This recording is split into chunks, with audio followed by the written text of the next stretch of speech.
A grand location befitting a grand final. Welcome to Monaco, destination of the rich and powerful. Today playing host to some of the greatest poker players to grace the felt. This is the PokerStars and Monte Carlo Casino EPT Grand Final. Last time, we saw some of the old school pros showing the young guns how it's done. It's an old school table. Johnny Lodden's considered old school now. You got old school Victor, old school Freddie Deeb. Include yourself. Yeah, no, I will. Team Pro Johnny Lodden took a massive chip lead, but finished the day losing a chunk of his stack to Canadian entrepreneur Andrew Pantling.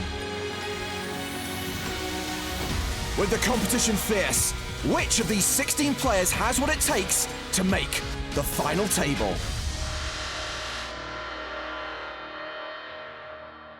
So here we go, the penultimate day of one of the biggest poker tournaments in the world. Day 5. What's up, Bart? Like your chips? You lucky chips. Feeling good. This is finally gonna be the one. At least final table. And the win tomorrow. Despite spending 37 years on the tour, Johnny's only made one final table. He's what we call due.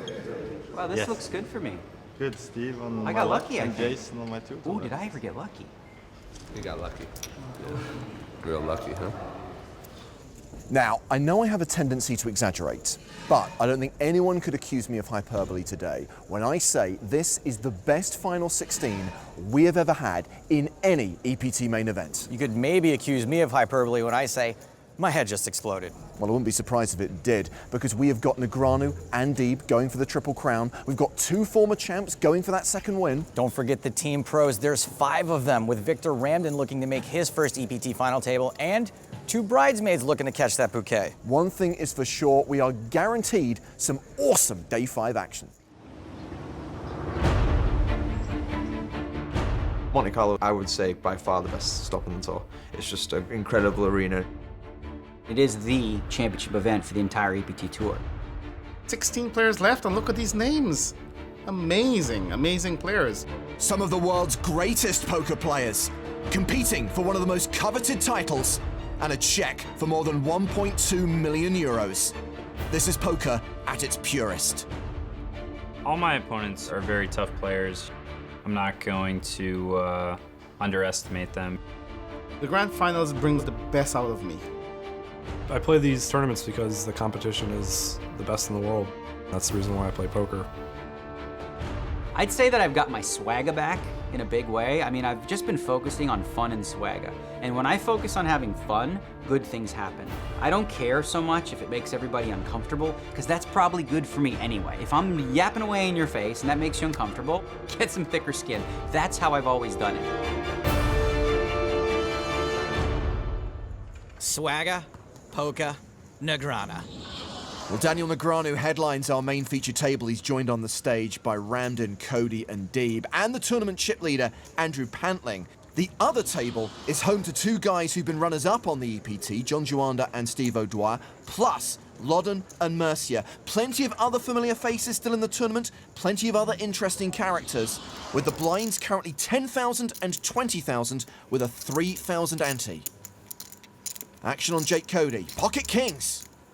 Jake's got fewer than 20 bigs, so this is kind of a dream spot for him. He's going to want to generate some action. I don't think he'd limp, but I wouldn't expect him to shove outright either.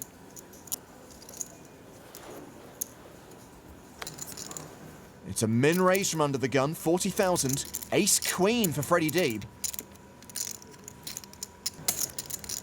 Freddie flats. Could have 3-bet to get it in, but probably doesn't want to with so much action behind. Daniel Negreanu in the small blind will call. Victor Ramdin in as well from the big blind. Jake's looking real good against all this speculation, even better now. Top set for Cody and top pair for Ramdin. Action's been checked to Jake. Now, I'm usually an advocate of betting your sets, but in this case, he's so strong and has so few chips, I think checking is fine. He has checked. Check. Freddie Deeb checks behind. A 4 on the turn, 2 pair now for Ramdin. Cody's almost definitely going to double through him now. Check. Looks like Victor's betting. He does, 60,000. 9 out of 10 times Jake's shoving here, and the other time he's moving all in.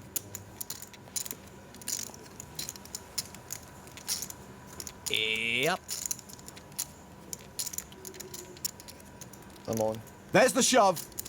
Ah, it was the 10th out of 10 times. And Victor calls. That 4 was the worst thing to happen to a Victor since they cast Russell Crowe and Les Mis. That's what I thought you had. I really did. Pretty sick cooler, but I had ace-9 of spades. Oh yeah, ace-9, cool story. River card immaterial. Jake is doubling up through Ramdin. You were destined to go broke. Technically not broke. You know what I thought you had, Jake? 3 kings. Hit me onto the table. Kick you. What units? You had kings and 4s. Victor about even with Cody now. Neither one of them in great shape.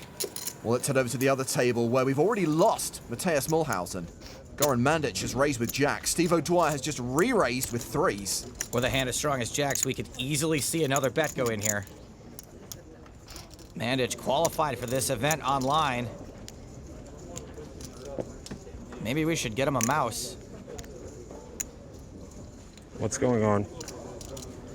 Is he allowed to pull his bet back and take forever? Easy there, Steve-O. Just because he's about to put you in a weird spot with 3s doesn't mean you have to get all catty. Ringer. There's the 4 bet from Mandic.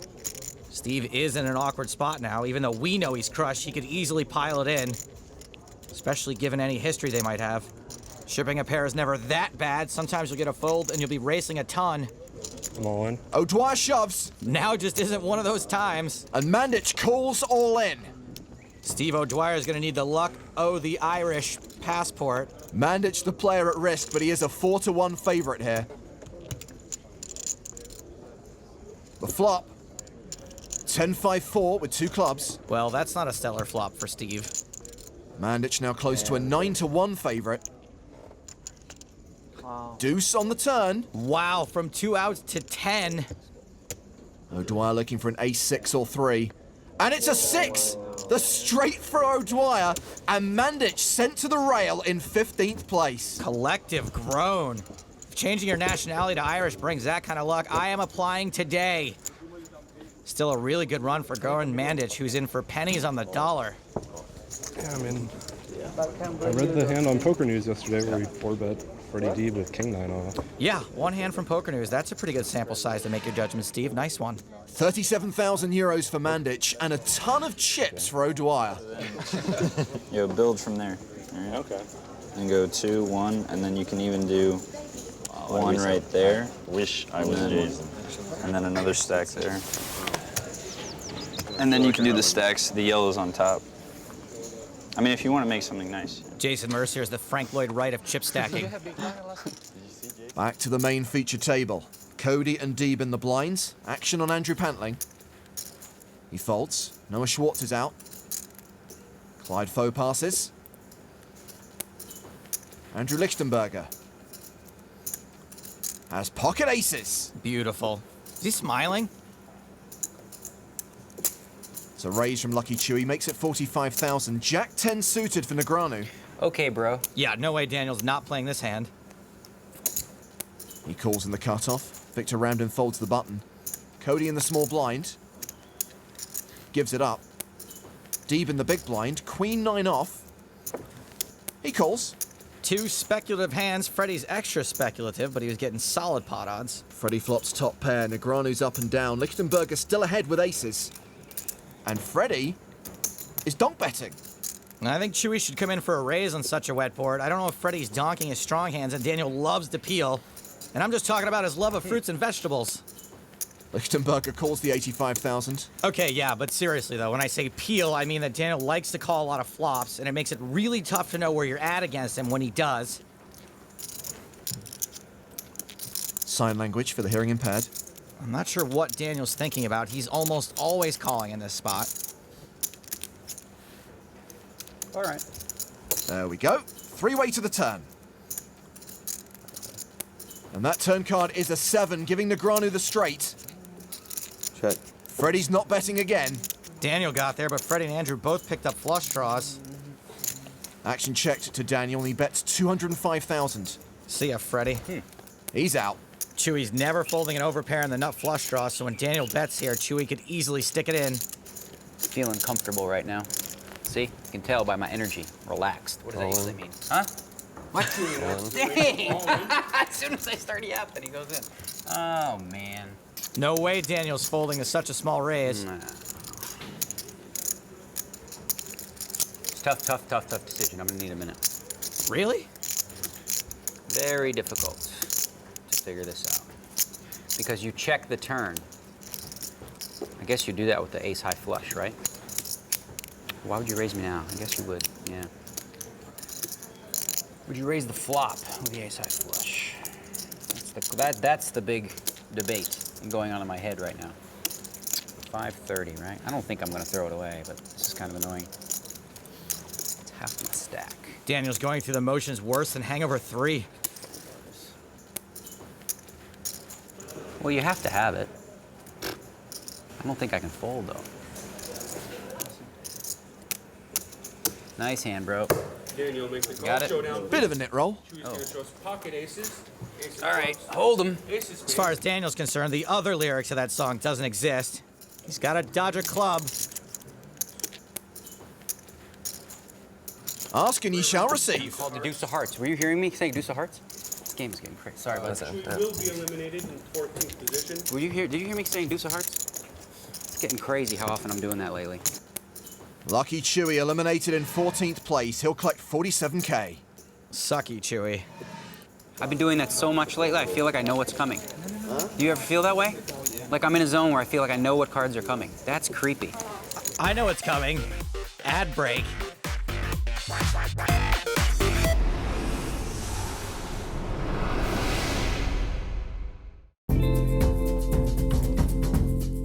Sure, a lot of fancy pants people around here.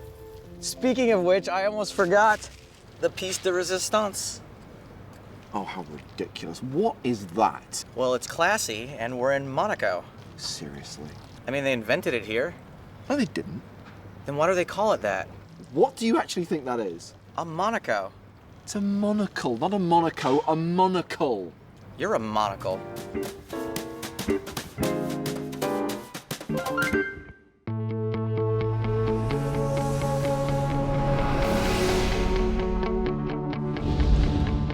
Welcome back to the PokerStars and Monte Carlo Casino EPT Grand Final. We have 13 players left, including Jake Cody, the youngest ever Triple Crown winner. He started the day as one of the short stacks, but has climbed to nearly $1 million. But even the ice-cool Brit with the sharpest eyebrows in poker is struggling to contain his excitement at the prospect of becoming the first two-time EPT champion.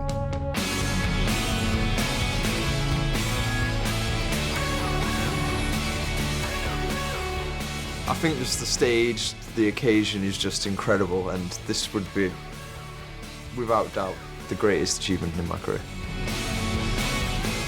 I actually try and detach emotion when I play poker, but at the same time, obviously, I'm really happy. It's great to be deep in another huge tournament yet again. It's great to do these interviews, and I just can't wait to play.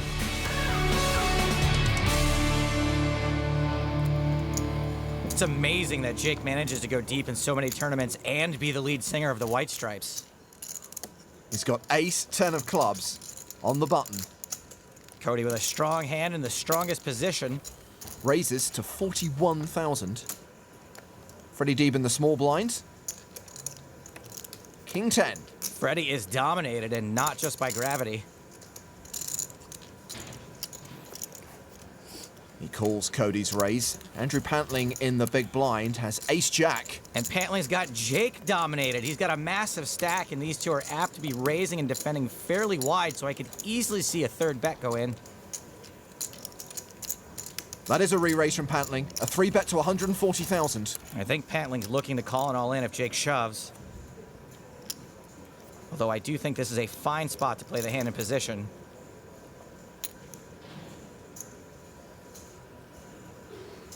Those are not calling chips. They're not shoving chips either. Jake 4-bets to 241K. Deeb's out of the way. I didn't really expect that.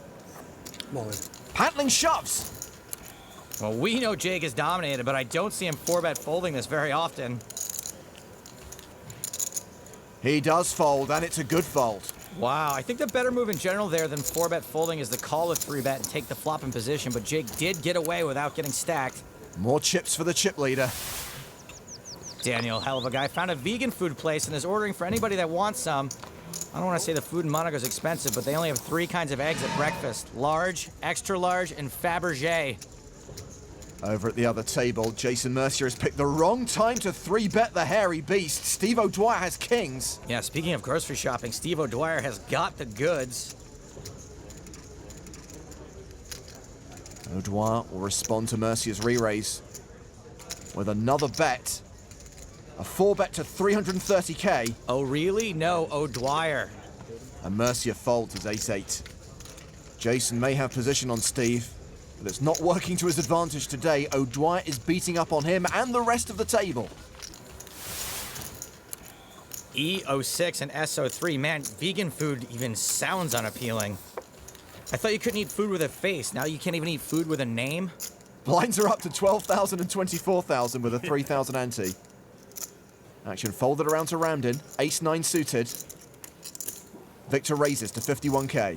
I don't know if I'd be messing around too much with this hand with Victor's stack, but they're basically short-handed. Ace-King for Freddie Deeb on the button. How much you play? 505. This is a 3-bet all the live-long day. Deeb makes it 200,000. What's it gonna be, Pantling? He's also got Ace-King in the small blind. Oh, well, that's a hand. Maybe we see another bet. We do. A 4-bet to 550,000. This Pantling kid is aggro. Victor's out. Now, we have the benefit of seeing all Andrew's hole cards, but with as aggressive as he's been this whole tournament, I don't think you can ever get away from this pre-flop. Freddie the effective stack here with 1.1 million behind. And Freddie looks ready. How does it look? Working the live pro magic. You gotta ask the cameraman. Huh? You gotta ask the cameraman. Huh? Daniel's not the cameraman. Does it look like a 550,000 hand? Freddie's put about 15% of his stack into this pot. I make one big lay down every day, every 24 hours, so this might be it. What? I never do it, but all in or all out? Freddie isn't quite pot committed, but ace-king suited is so huge. It's actually mathematically harder to pick up than aces. And I don't think anyone under the age of 30 even considers folding this pre-flop. Okay, I'm gonna let it go. You got it. One big lay down. Freddie folds. You gotta be careful with that word. When you said before you go all in or all out. Like if you say all in, he could be like, call. Oh. Yes, all in, call. Oh, I see what you're saying. Because you said all in or all If I folded, that would have been sick. Yeah, right. If you folded. How are you gonna fold? You put $500,000 in there, you're gonna fold? You're not gonna even think about it?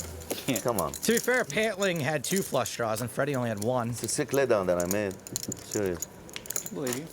Well, Andrew Pantling has previous. He's had some decent scores in poker, but mainly focuses on running his business these days.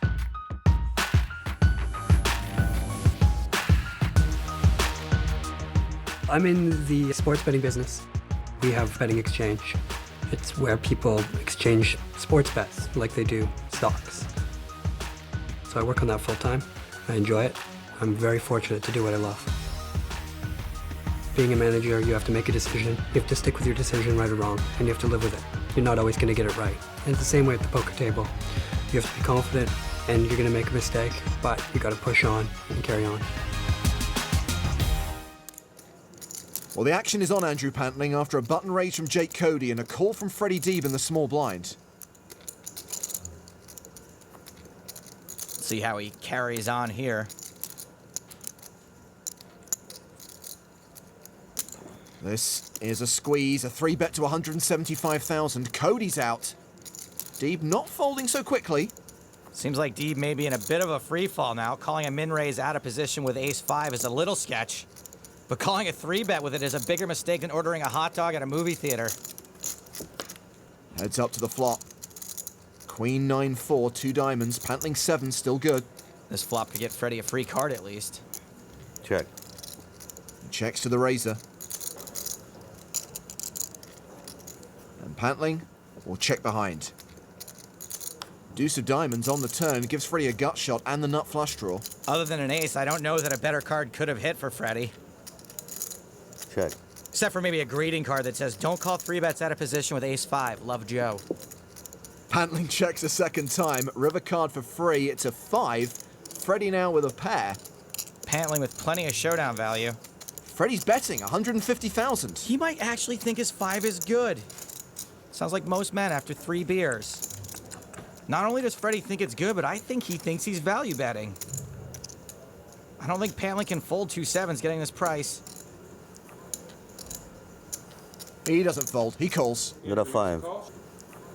5. Turn your cards over, brah. 5 no good. Ship the chips to Pantling. I said I got a 5. Why you go like this? I want to see your hand. Well, you can see my hand, but I mean, I said I got a 5. You make it sound like it's good. Okay. That was almost an apology. You shake your head like it's good. I said I got a 5. I wanted you to turn over your hand. I was waiting. Yeah, just say short. Or you could say that's no good. Yeah, or say it's no good. I want to see your hand. Knew Daniel couldn't stay out of it. I don't think he meant it slow rolly or nothing. No, but I mean, I said 5 3 times. I've been sitting here all day waiting to slow roll you. That's not the point. You're a player. I mean, you know how it goes. Just say 5 is no good. Freddie, you think I'm lying to you? Why do you even say 5? You're supposed to turn over your hand. That's the No, protocol. because sometimes, like, if I play, you know, you say 5, it's no good, it's just a respecting. But you have every right to wait. Yeah, wait. But you can say you can turn it over or muck it. Yeah, I didn't do anything wrong. It's old school versus new school. Like, new school, everyone just plays by the rules kind of thing, but old school, it was kind of a respect thing. I got lots of respect for Freddie. No, I know. It's not a person. I'm just saying it's a I'm just saying. I mean, etiquette thing. Just tell me it's no good. That's it. I want to see your hand. Pantling played it well, by the way. Deeb versus Pantling. Whose side are you on? Tag your response. EPT Grand Final. Well, Andrew Pantling, still the tournament chip leader. Negreanu and Deeb both in the top 8. Second on the leaderboard, Steve O'Dwyer playing nearly 3.5 million. Well, Johnny Lodden has raised the cutoff with Jack 10. O'Dwyer has just flatted the button with Ace King.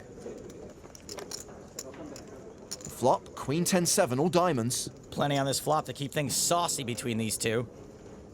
Lodden does not continue. He checks to O'Dwyer. Johnny's got the best hand, but Steve's got what will often be the best hand and crazy good equity when it's not. O'Dwyer bets 65,000. And Johnny's got like a movie trailer kind of hand. It looks good, but on this board it's a mediocre pair with a mediocre draw.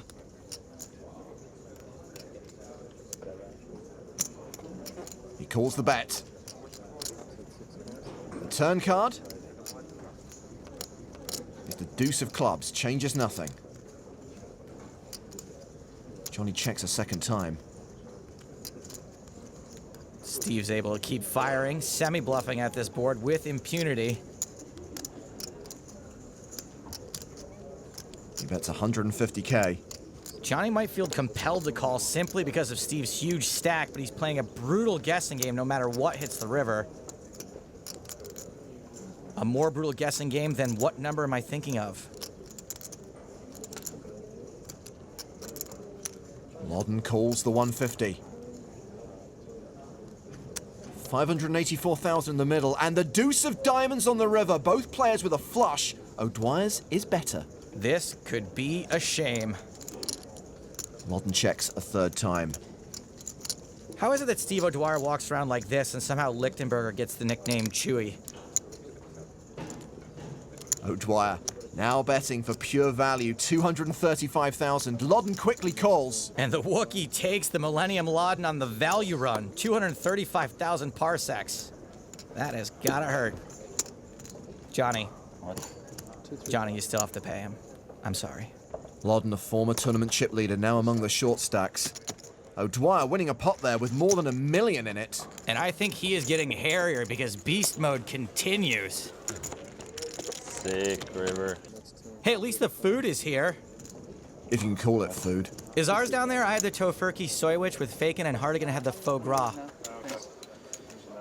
We are in the south of France, and y'all just ordered 500 euros worth of food that has no bread, no cream, and no butter. Well played. It looks like it's heavy. If you want to play in an EPT event, go to PokerStars.com. There are qualifiers every day.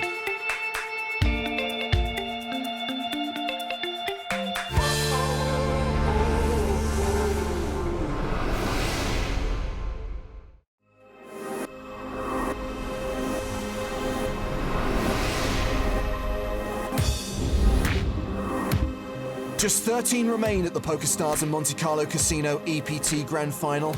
And one man who knows what it's like to bust in the teens is Johnny Lodden. Across 9 seasons, he's busted in the teens 5 times. Well, surely it's time he breaks that hoodoo and goes all the way here. And doesn't he just know it? I have to make the final table at least, and then I'm happy. I'm getting so much from the players and the journalists, like, just take it easy now. You're gonna best in 12th anyway. Down to 2 table and you're done. And everybody tells me that, and they're right every time. So hopefully they're not right this time. I, for one, don't think Johnny's going to finish in the teens. I think he's going to finish 12th, Burn. Lodden facing a raise from John Juanda. He's racing with Juanda if they see all 5 cards. All in. Lodden all in. All in. 310. 310. And I think Johnny, Juanda, has got to call. He does. Call. Good? Good. Let's flip the coin. Johnny is literally, figuratively, a coin flip away from living out his worst nightmare and missing another final table. There's a 5 on the flop. Johnny takes the lead. Johnny looking safe for now, but how strong is this curse? 2 pair now. Danger. That's a danger. That's a danger card. Not sure why. Lodden doubles up. Finally, I found a hand. Oh. No, it's 310. Very kind, John. Johnny's only doubled up to half average, though, so like a teenager in a horror movie, he's not out of the woods. Back to the main feature table. Negreanu folds. Victor Ramdin has pocket 9s. I'm all in. And he shoves for his last 384,000. Had to do it. A7 suited for Jake Cody. Tempting, maybe, but plenty of folk stacked behind. He gives it up. Deeb passes. Pantling's out. Noah Schwartz. Pocket kings. Sorry, Victor. All in. He reshoves. Good job not looking too excited about it. Maybe get some more action. Foe folds the big blind. And Victor sees the bad news. Victor, not as many near misses as Johnny, but he wants that final table just as bad. Victor now wants to see a 9 on the flop. He didn't want to see a king. Pretty bad flop. The bad news is that Victor now has to hit both 9s in running cards. The good news is that he can hit them in any order. Yeah, standing up's probably a good idea. He's drawing dead. Good luck, guys. Good luck. Only quads. Good fold, Jake Cody. You were close, huh? I was like... Somehow, Jake Cody managed to get away from ace-7. So Noah Schwartz KOs Victor Ramdin in 13th place. And there's a very good reason why O'Dwyer is in beast mode, because he is the hairy beast. Doesn't make him a bad guy. Blinds are up. 15,000 and 30,000 with a 4,000 ante. Action on Freddie Deeb. Pocket queens under the gun +1. He raises to 85,000.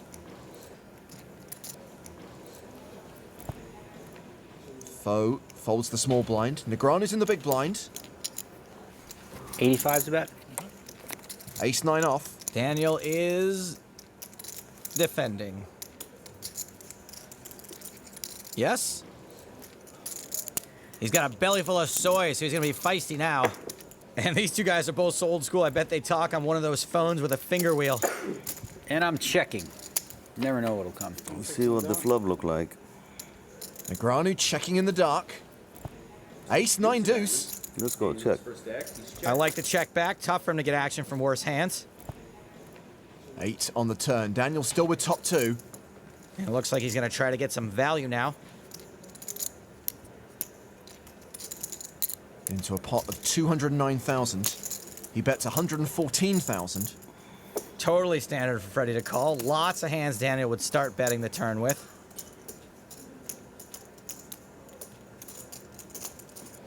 Freddie calls.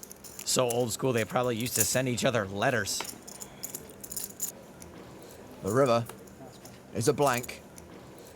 So Daniel should be able to fire pretty big. 437,000 in the middle. 304. And a bet of 304,000. Daniel attempting to take Freddie to old school Value Town, one where nothing's open on Sunday and there's a Woolworths. think in general this is going to be a bad call against Daniel. He just doesn't bluff often enough in these spots, especially against players he knows can get stubborn. Freddie's counted out the 304k, and he'll see it's a significant percentage of his remaining stack. We know Freddie's capable of making big folds.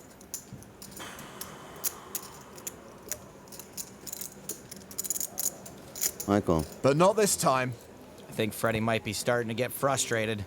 He'll be left with just 414,000. Good one. Thanks. He's lost nearly 800k from the start of the day. Daniel Negreanu now playing 2.4 million.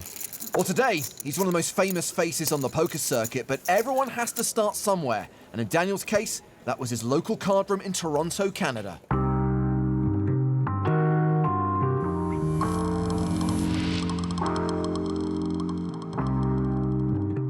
When I started in poker, before I even entered like the big time, I was really sort of doing it the old-fashioned way, where in Toronto, Monday, Tuesday, Wednesday, I was playing $20 rebuy tournaments.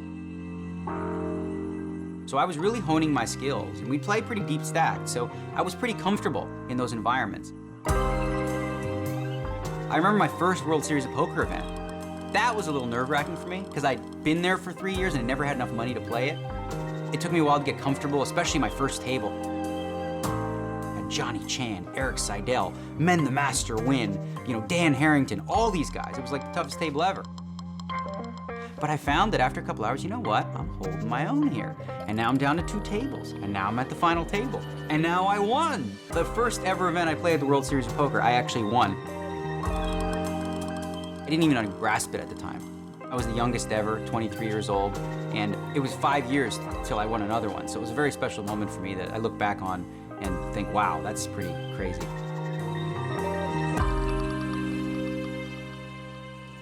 Daniel won that first World Series event in 1998. There's a copy of it available on Laserdisc. You have to flip it over and everything.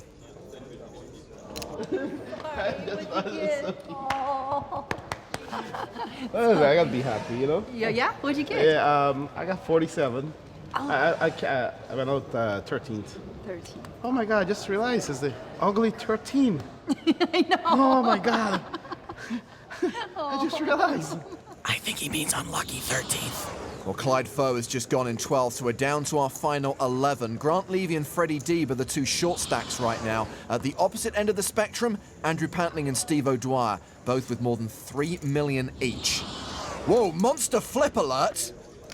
I think I deserve to win at least one. I've lost all in pot so far. If only it worked that way.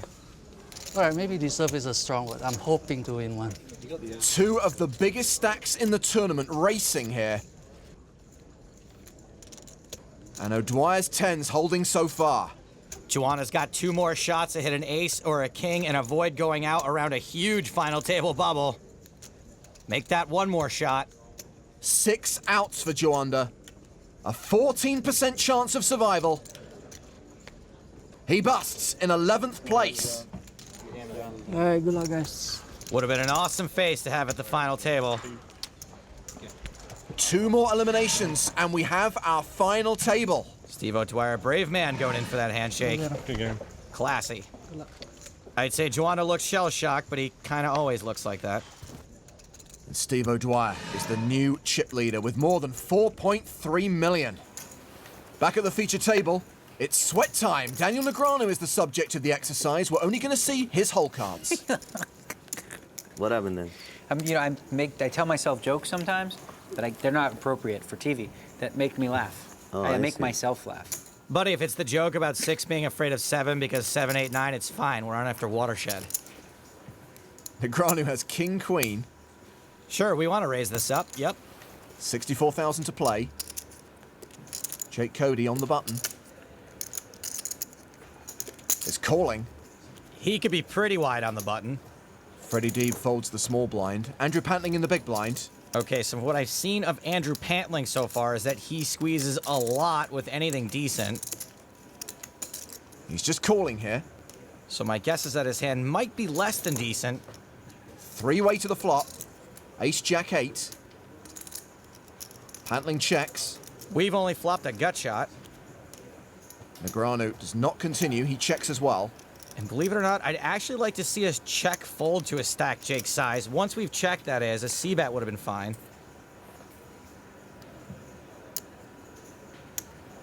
And Jake is betting 92,000. Pantling's out. He had king 3. Yeah. Now, Daniel doesn't exactly check fold in these spots, but we're at a position, we're doing terribly against an ace, and our miracle card probably won't even get us paid. And we have a tummy full of vegan food and could really use a bathroom break. The turn is a queen. Daniel now with second pair. And we probably shouldn't bet here. It's really tough to get value if we're ahead.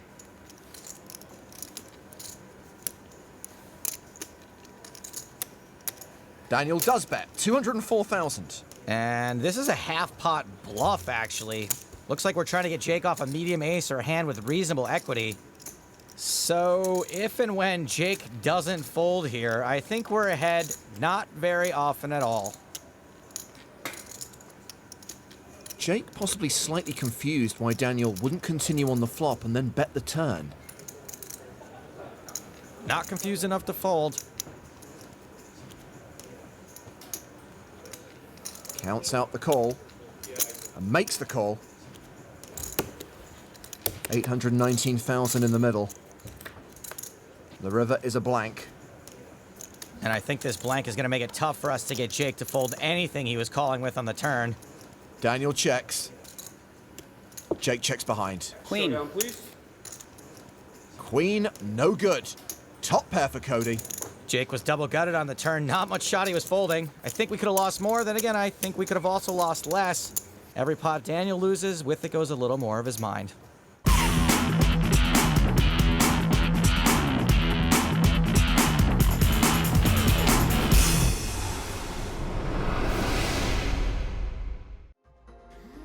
Oh, this is so embarrassing. Unbelievable, ridiculous dress code. Do you know what? Let's just go home. Let's get a taxi. I spent all of our money trying to get into that club. You gave 300 euros to that doorman? No, I gave him 5 euros. What did you spend the rest on? My Monaco. Number one, it's a monocle. Number two, that thing was made of plastic. 295 euros? How did it cost that much? Shipping?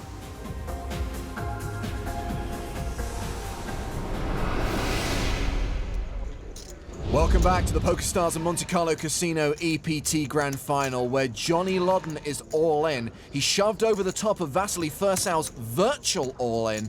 Lodden in for just under 25 bigs. Steve O'Dwyer's got 9s. All in. Wow. He reshoves. Wow. You got queens? Fursau is committed. He has to call. Only getting about 73 to 1.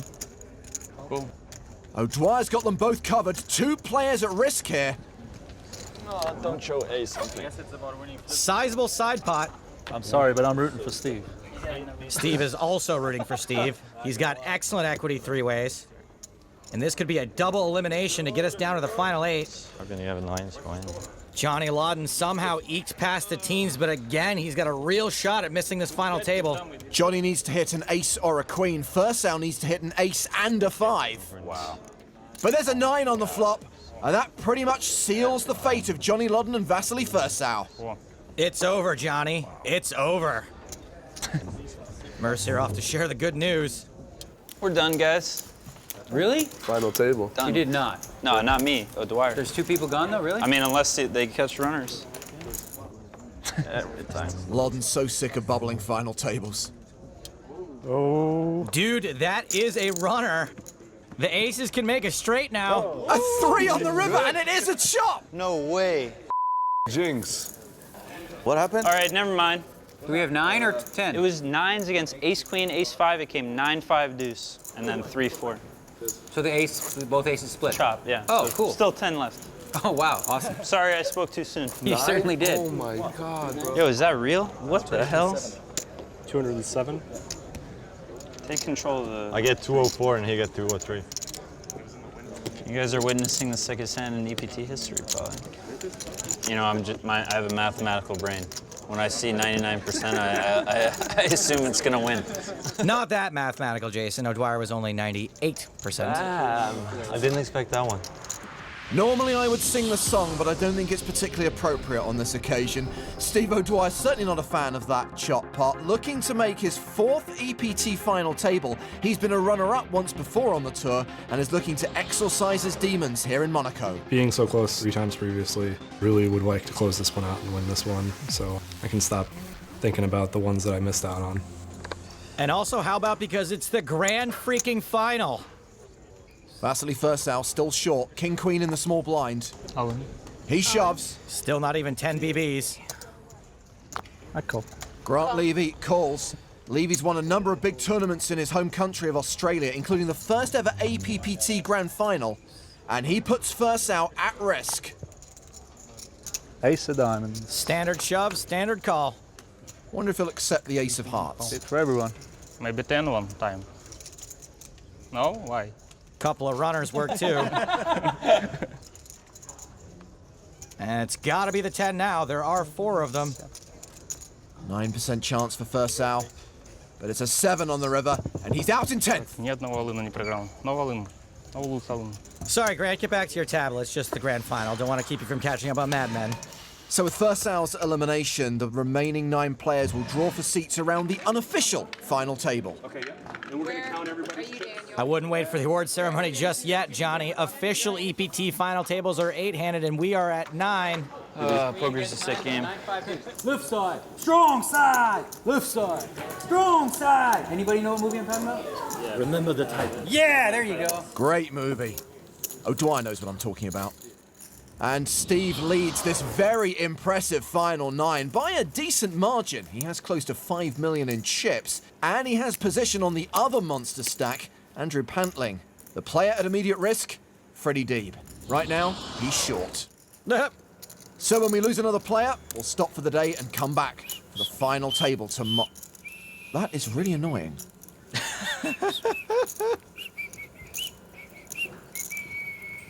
That is Daniel. Wow. Hey, what's Don Draper up to now, Grant? O'Dwyer raising with 9s, and Negreanu's got aces. Oh man, Steve O'Dwyer's about to get burned with 9s again. Oh wait, I remember what happened last time. Let's just wait for the hand to play out. Good point. Okay. 70, right? Negreanu just calls. Feels like we're playing like 15-handed. Daniel not 3-betting. It's a trap! Everyone else folds, heads up to the flop. Akbar v. Wookie. Oh, Admiral Akbar said the line, but he didn't actually set the trap. That was Emperor Palpatine. Noted. A Queen-Jack 5 flop. Ace is still good. Steve checks this very suspect board. Negreanu bets 104,000. And Steve has ostensibly 3rd pair. Want to know what I had? To the muck. Daniel will win this I mean, spot. you can show me. Do you want to know? Not gonna play this game. Pair of aces I had. I know I was waiting for one of these guys. Want to use? Nobody wanted to squeeze me, huh? Can you pat me on the back? There you go. Thank you. Good lay down. Good check fold. Yep. Was a good check fold. You're so good, Daniel. Huh? So good. Show what? You're so good. What'd I do there? Nothing special. Played it great. Flatted, you know? Flat skis. I thought all these little babies wanted to just... Hey, there's so many babies behind you. That's the trophy one of these guys will be lifting tomorrow night. The final main event trophy of EPT Season 9. Mercier folding. Jack 10 suited for Andrew Pantling. And that's a raise. 67,000 total. Levy, O'Dwyer, both fold. Negreanu's out. Noah Schwartz gives it up. Come on. Freddie Deeb shoves the button with King Queen. Deeb is the table shorty. Small blind over to Jake in the big blind. 266 total. Pantling only getting slightly better than 2-1. He calls, and it's these two again. Deeb a favorite, but not a huge one. A huge favorite. God, I didn't mean it that time. Yeah, I believe you. Thousands wouldn't. Pantling making a loose call, but obviously very keen to get this thing down to a final table. There comes the flop, which is 10 high. Pantling takes the lead. Deeb on the verge of elimination. Not a great flop for Freddie, but 1 out of every 4 times he will catch up. There is a 9 on the turn. That gives him a gut shot. Now a 1 in 5 shot. He catches the river. He needs a king, a queen, or a jack, or we have our final 8. Freddie Deeb is the final table bubble boy. Brutal spot to go out, but this entire grand final has been a heck of a showing for our old school contingent. Well, thanks to Andrew Pantling, we have our final 8, and what a final 8! It would have been awesome to have Juanda and Deeb at Hardigan. What a sick, sick final table. Jake, Cody, and Jason Mercier both looking for second EPT titles. Daniel Negreanu is going for the Triple Crown. Johnny Lodden is finally looking to be redeemed on the EPT, and he's not the only one. Steve O'Dwyer has been super close 3 times before. So many great stories, so many great players. I think you can, actually. Combined, these 8 have over $39 million in career live tournament earnings. O'Dwyer will come into the final as chip leader, but the happiest man remaining is Johnny Lodden, delighted to have made only his 2nd ever EPT final table. I'm feeling top of the world now after the hand when it was 9 left or 10 left, but I would finish 9th if I lost that hand. So yeah, it feels really, really good. I'm free rolling, it feels like now. Next time, the sickest final table ever. 2 players looking to make history and become the first 2-time EPT champ. This is the greatest final table that poker has ever seen. One of the greats hoping to complete poker's Triple Crown. It might be in your face, and if you can't handle it, then get to the sidelines. And an EPT regular ready to silence the critics. I am gonna win it. Only the win will suffice. I will be the first 2-time EPT champion.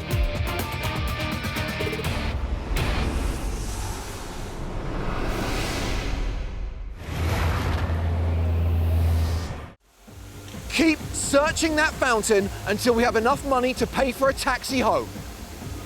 James, I found like 50 euros. And a really expensive watch. Like I said, keep searching until you have enough money to pay for the taxi. Oh my God, there's a gold bar over there.